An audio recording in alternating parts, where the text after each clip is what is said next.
ഓം ശാന്തി 15/6/2024 പ്രഭാതമുരളി.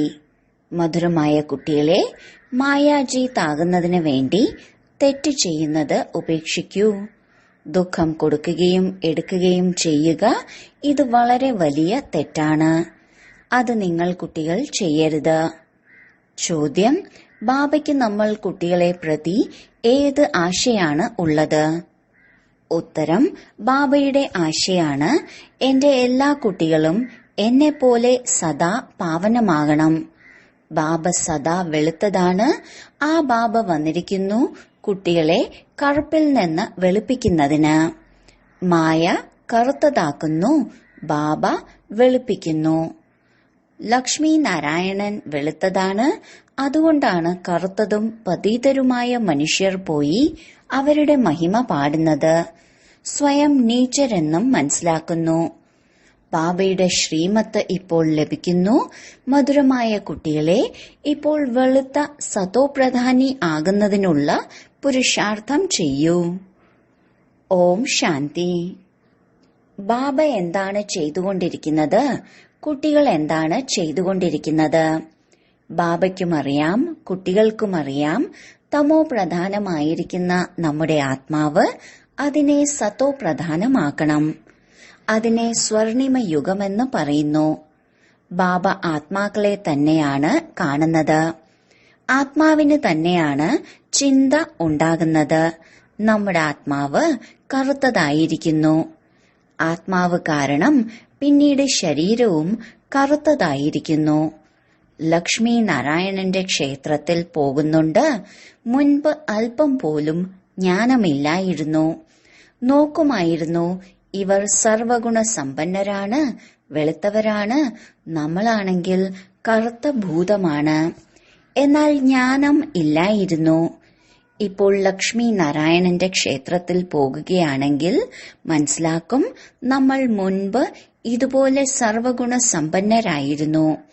ഇപ്പോൾ കറുത്ത് പതീതമായിരിക്കുന്നു. അവരുടെ മുന്നിൽ പറയുന്നു, ഞങ്ങൾ വികാരികളും പാപികളുമാണ്. വിവാഹം കഴിക്കുകയാണെങ്കിൽ ആദ്യം ലക്ഷ്മി നാരായണന്റെ ക്ഷേത്രത്തിലേക്ക് കൊണ്ടുപോകുന്നു. രണ്ടുപേരും ആദ്യം നിർവികാരികളാണ്, പിന്നീട് വികാരികളാകുന്നു. അതുകൊണ്ട് നിർവികാരി ദേവതകളുടെ അടുത്ത് ചെന്ന് സ്വയം വികാരിയും പതീതരുമെന്ന് പറയുന്നു.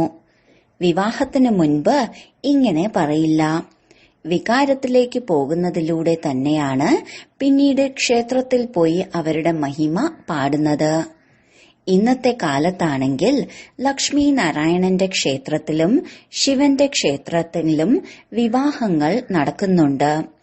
പതീതമാകുന്നതിന് വേണ്ടി വള അണിയിക്കുന്നു. ഇപ്പോൾ നിങ്ങൾ വെളുക്കുന്നതിന് വേണ്ടി വള അണിയുന്നു.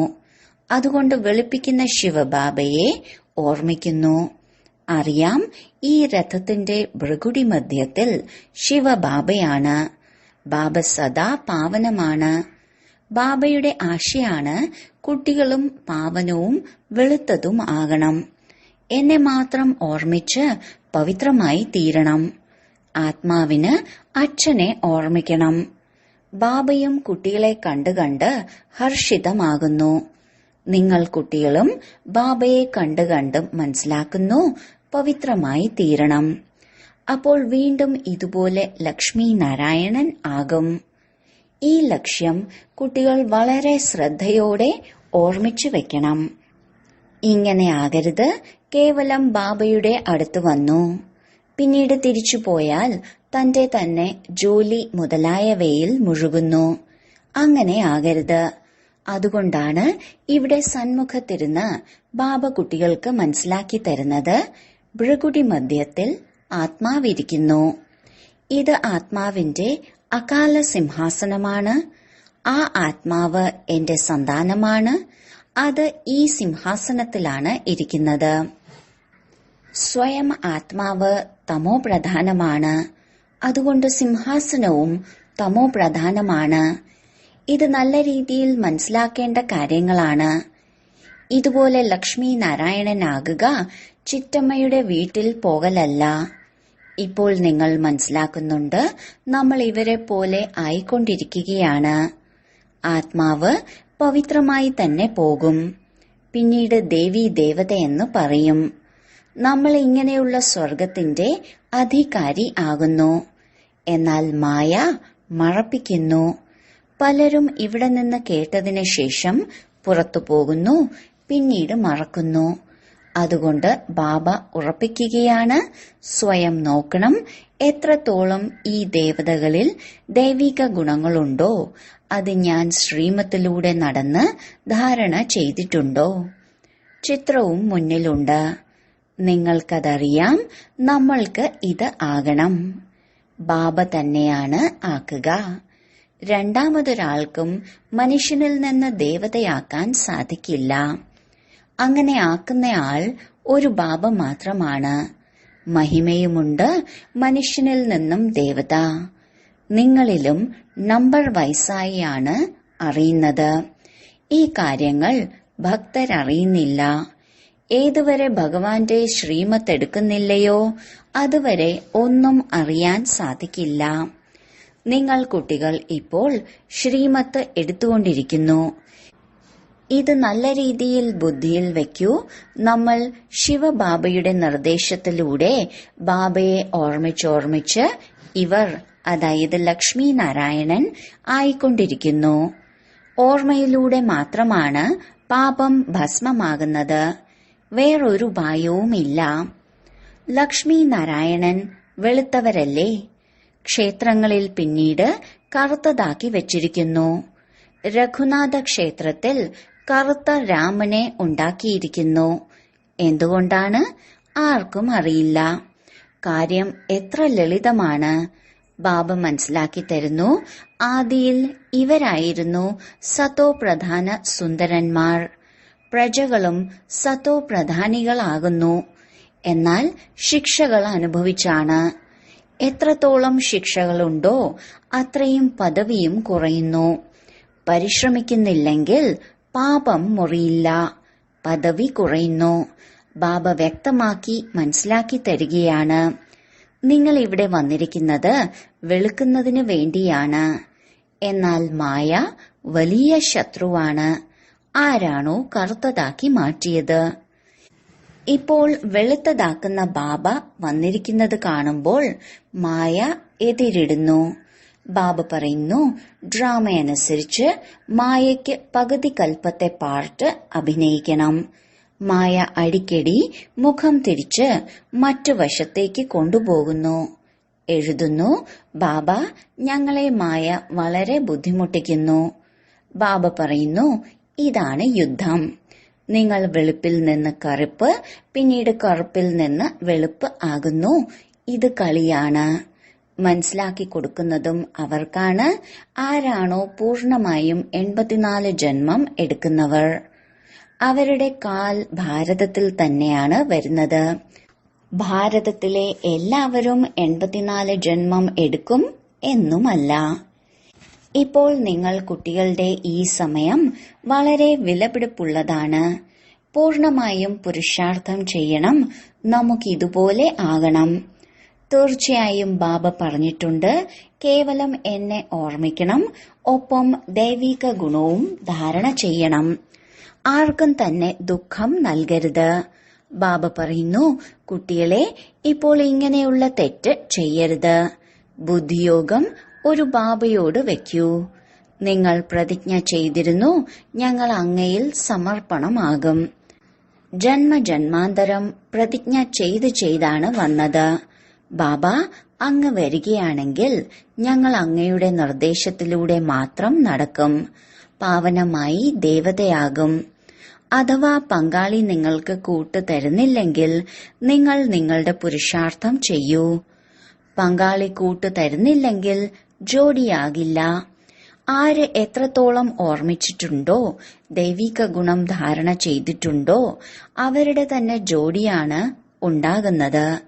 ഏതുപോലെയാണോ നോക്കൂ, ഈ ബ്രഹ്മ സരസ്വതി നല്ല പുരുഷാർത്ഥം ചെയ്തിട്ടുണ്ട്. അതുകൊണ്ട് ജോഡിയാകുന്നു. ഇദ്ദേഹം വളരെ നല്ല സേവനം ചെയ്യുന്നു, ഓർമ്മയിലിരിക്കുന്നു. ഇതും ഗുണമല്ലേ? ഗോപന്മാരിലും നല്ല നല്ല ധാരാളം കുട്ടികളുണ്ട്. ചിലർ സ്വയം മനസ്സിലാക്കുന്നുണ്ട്, മായയുടെ ആകർഷണം ഉണ്ടാകുന്നുണ്ട്. ഈ ചങ്ങല പൊട്ടുന്നില്ല. അടിക്കടി നാമരൂപത്തിൽ കുടുക്കുന്നു. ബാബ പറയുന്നു, നാമരൂപത്തിൽ കുടുങ്ങരുത്. എന്നിൽ കുടുങ്ങിക്കൂടെ? ഏതുപോലെയാണോ നിങ്ങൾ നിരാകാരമായിട്ടുള്ളത്, അതുപോലെ ഞാനും നിരാകാരനാണ്. നിങ്ങളെ എനിക്ക് സമാനമാക്കുന്നു. ടീച്ചർ തനിക്ക് സമാനമാക്കുകയല്ലേ ചെയ്യുക. ഡോക്ടർ ഡോക്ടറാക്കും. ഇത് പരിധിയില്ലാത്ത അച്ഛനാണ്. ബാബയുടെ പേര് വളരെ പ്രസിദ്ധമാണ്. വിളിക്കുന്നുമുണ്ട്, അല്ലയോ പതിത പാവന, വരൂ. ആത്മാവാണ് വിളിക്കുന്നത്, ശരീരത്തിലൂടെ. ബാബ വന്ന് ഞങ്ങളെ പാവനമാക്കൂ. നിങ്ങൾക്കറിയാം നമ്മളെ എങ്ങനെയാണ് പാവനമാക്കിക്കൊണ്ടിരിക്കുന്നത് എന്ന്. ഏതുപോലെയാണോ വജ്രമുള്ളത്, അതിലും ചില കറുത്ത കളങ്കം ഉണ്ടാകാറുണ്ട്.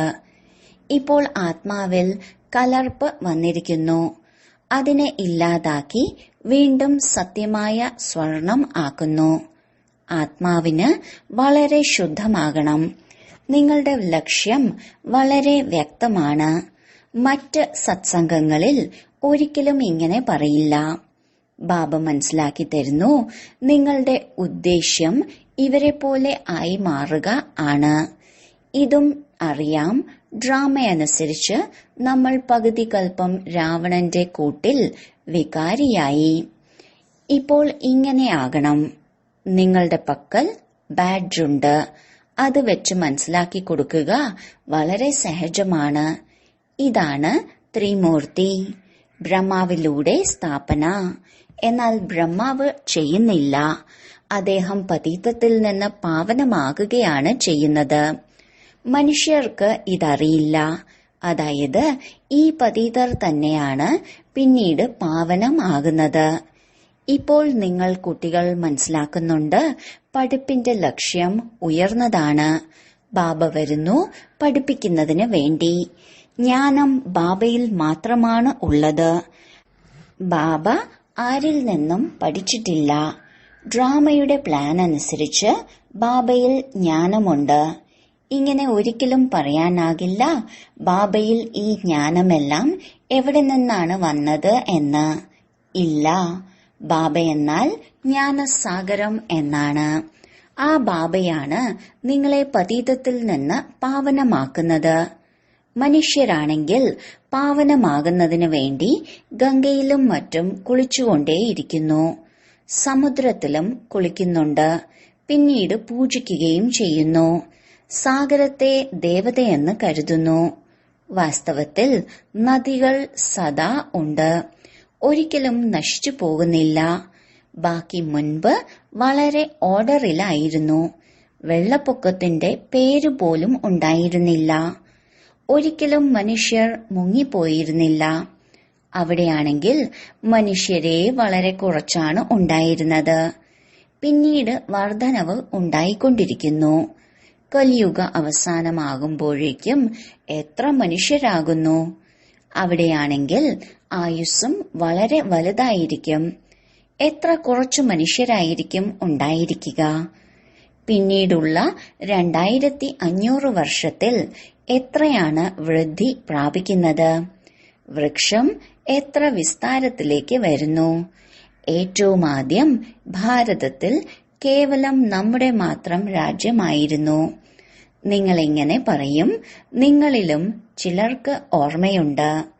നമ്മൾ നമ്മുടെ രാജ്യം സ്ഥാപിച്ചുകൊണ്ടിരിക്കുകയാണ്. നമ്മൾ യോഗബലമുള്ള ആത്മീയ യോദ്ധാക്കളാണ്. ഇതുപോലും മറന്നുപോകുന്നു. നമ്മൾ മായയോട് യുദ്ധം ചെയ്യുന്നവരാണ്. ഇപ്പോൾ ഈ രാജധാനി സ്ഥാപിച്ചുകൊണ്ടിരിക്കുകയാണ്. എത്രത്തോളം ബാബയെ ഓർമ്മിക്കുന്നോ അത്രത്തോളം വിജയിയാകും. ലക്ഷ്യം തന്നെ ഇങ്ങനെ ആകുവാൻ വേണ്ടിയാണ്. ബാബയെ ഓർമ്മിക്കണം. ഇദ്ദേഹം ഇപ്പോൾ ദല്ലാളായി. മഹിമയുണ്ട്. സദ്ഗുരുവിനെ ദല്ലാളിന്റെ രൂപത്തിൽ ലഭിച്ചു എന്ന. ബാബ ഈ ശരീരമെടുക്കുമ്പോൾ ഇദ്ദേഹം ഇടയിൽ ദല്ലാളായില്ലേ? പിന്നീട് നിങ്ങൾ യോഗം വെക്കുന്നത് ശിവബാബയോടാണ്. ബാക്കി വിവാഹ നിശ്ചയം എന്നുള്ള പേരൊന്നും പറയരുത്. ശിവബാബ ഇദ്ദേഹത്തിലൂടെ നമ്മൾ ആത്മാവിനെ പവിത്രമാക്കുന്നു. പറയുന്നു, അല്ലയോ കുട്ടികളെ, അച്ഛനായ എന്നെ ഓർമ്മിക്കൂ. നിങ്ങൾ ഒരിക്കലും പറയില്ല അച്ഛനായ എന്നെ ഓർമ്മിക്കൂ എന്ന്. നിങ്ങൾ ബാബയുടെ ജ്ഞാനം കേൾപ്പിക്കും. ബാബ ഇങ്ങനെ പറയുന്നു, ഇതും ബാബ നല്ല രീതിയിൽ മനസ്സിലാക്കി തരുന്നു. മുന്നോട്ടു പോകെ വളരെ പേർക്ക് സാക്ഷാത്കാരം ഉണ്ടാകും. പിന്നീട് മനസ്സ് ഉള്ളിൽ കുത്തിക്കൊണ്ടിരിക്കും. ബാബ പറയുന്നു, ഇപ്പോൾ സമയം വളരെ കുറച്ചാണുള്ളത്. ഈ കണ്ണുകളിലൂടെ നിങ്ങൾ വിനാശം കാണും. എപ്പോൾ റിഹേഴ്സൽ ഉണ്ടാകുന്നോ അപ്പോൾ നിങ്ങൾ കാണും ഇങ്ങനെ വിനാശമുണ്ടാകും. ഈ കണ്ണുകളിലൂടെയും വളരെ കാണും. വളരെ പേർക്ക് വൈകുണ്ഠത്തിന്റെയും സാക്ഷാത്കാരം ഉണ്ടാകും. ഇതെല്ലാം പെട്ടെന്ന് പെട്ടെന്ന് ഉണ്ടായിക്കൊണ്ടിരിക്കും. ജ്ഞാനമാർഗത്തിൽ എല്ലാം യാഥാർത്ഥ്യമാണ്. ഭക്തി മാർഗത്തിൽ എല്ലാം അനുകരണമാണ്. കേവലം സാക്ഷാത്കാരം ചെയ്തു, എന്നാൽ ഒന്നും ആയിത്തീർന്നില്ല. നിങ്ങളാണെങ്കിൽ ആയിത്തീരുന്നു. എന്ത് സാക്ഷാത്കാരം ചെയ്തോ അത് പിന്നീട് ഈ കണ്ണുകളിലൂടെ കാണും. വിനാശം കാണുക എന്നത് ചിറ്റമ്മയുടെ വീട്ടിൽ പോകലല്ല. ചോദിക്കുകയേ വേണ്ട. പരസ്പരം കൺമുന്നിൽ വെച്ച് കൊല നടത്തും. 2 കൈകൾ ഉണ്ടെങ്കിലല്ലേ കൂട്ടിയടിക്കൂ. 2 സഹോദരങ്ങളെ വേർപിരിക്കുന്നു. പരസ്പരം ഇനി വഴക്കിട്ടുകൊള്ളൂ. ഇതും ഉണ്ടാക്കിയിട്ടുള്ള ഡ്രാമയാണ്. ഈ രഹസ്യം അവർ മനസ്സിലാക്കുന്നില്ല. 2 പേരെ തമ്മിൽ തെറ്റിച്ചാൽ പിന്നെ യുദ്ധം ചെയ്തുകൊണ്ടിരിക്കും. അപ്പോൾ അവരുടെ വെടിമരുന്ന് വിറ്റുകൊണ്ടിരിക്കാം. വരുമാനമായില്ലേ? എന്നാൽ അന്തിമ സമയത്ത് ഇതിലൂടെയൊന്നും കാര്യം നടക്കില്ല. വീട്ടിലിരിക്കെ ബോംബെറിയും, അതോടെ തീരും. അതിൽ മനുഷ്യരുടെയോ ആയുധങ്ങളുടെയോ ആവശ്യമില്ല. അതുകൊണ്ട് ബാബ മനസ്സിലാക്കി തരുന്നു, കുട്ടികളെ, സ്ഥാപന തീർച്ചയായും നടക്കണം. ആര് എത്രത്തോളം പുരുഷാർത്ഥം ചെയ്യുന്നോ അത്രത്തോളം ഉയർന്ന പദവി നേടും. വളരെയധികം മനസ്സിലാക്കി തരുന്നുണ്ട്. ഭഗവാൻ പറയുന്നു, ഈ കാമത്തിന്റെ കഠാര പ്രയോഗിക്കരുത്. കാമത്തെ ജയിക്കുന്നതിലൂടെ ജഗജ്ജീത് ആകണം. അവസാനം ആർക്കെങ്കിലും തീർച്ചയായും അമ്പേൽക്കുക തന്നെ ചെയ്യും. ശരി, വളരെ കാലത്തെ വേർപാടിനു ശേഷം തിരിച്ചു കിട്ടിയ മധുരമധുരമായ കുട്ടികളെ പ്രതി മാതാവും പിതാവുമായ ബാബ്ദാദയുടെ സ്നേഹസ്മരണയും പുലർക്കാല വന്ദനവും. ആത്മീയ അച്ഛന്റെ ആത്മീയ കുട്ടികൾക്ക് നമസ്കാരം. ധാരണയ്ക്കുള്ള മുഖ്യസാരം. 1. ഈ സമയം വളരെ വിലപ്പെട്ടതാണ്. ഇതിൽ, അതായത് സംഗമയുഗത്തിൽ തന്നെ പുരുഷാർത്ഥം ചെയ്ത് ബാബയിൽ പൂർണമായും ബലിയാകണം. ദൈവിക ഗുണം ധാരണ ചെയ്യണം. ഒരു പ്രകാരത്തിലുമുള്ള തെറ്റ് ചെയ്യരുത്. ഒരു ബാബയുടെ നിർദ്ദേശത്തിലൂടെ നടക്കണം. 2. ലക്ഷ്യം മുന്നിൽ വെച്ചുകൊണ്ട് വളരെ ശ്രദ്ധയോടെ നടക്കണം. ആത്മാവിനെ സതോപ്രധാനവും പവിത്രവുമാക്കാനുള്ള പരിശ്രമം ചെയ്യണം. ഉള്ളിൽ എന്തെല്ലാം കളങ്കങ്ങളുണ്ടോ അതിനെ പരിശോധിച്ച് പുറത്താക്കണം. വരദാനം: ബ്രാഹ്മണ ജീവിതത്തിൽ ഓരോ സെക്കൻഡും സുഖമയ സ്ഥിതിയുടെ അനുഭവം ചെയ്യുന്ന സമ്പൂർണ്ണ പവിത്ര ആത്മാവായി ഭവിക്കൂ. പവിത്രതയെ തന്നെയാണ് സുഖശാന്തിയുടെ ജനനി എന്ന് പറയുന്നത്. ഏതെങ്കിലും പ്രകാരത്തിലുള്ള അപവിത്രത ദുഃഖ അശാന്തിയുടെ അനുഭവം ചെയ്യിക്കുന്നു. ബ്രാഹ്മണ ജീവിതം എന്നാൽ ഓരോ സെക്കൻഡും സുഖമയ സ്ഥിതിയിൽ ഇരിക്കുന്നവർ. ദുഃഖത്തിന്റെ കാഴ്ച ഉണ്ടായാലും എവിടെയാണോ പവിത്രതയുടെ ശക്തിയുള്ളത് അവിടെ ദുഃഖത്തിന്റെ അനുഭവം ഉണ്ടാകുകയില്ല. പവിത്ര ആത്മാക്കൾ മാസ്റ്റർ സുഖകർത്താവായി ദുഃഖത്തെ ആത്മീയ സുഖത്തിന്റെ വായുമണ്ഡലത്തിൽ പരിവർത്തനം ചെയ്യുന്നു. സ്ലോഗൻ: സാധനങ്ങളുടെ പ്രയോഗത്തിലൂടെ സാധനയെ വർദ്ധിപ്പിക്കുന്നത് തന്നെയാണ് പരിധിയില്ലാത്ത വൈരാഗ്യവൃത്തി.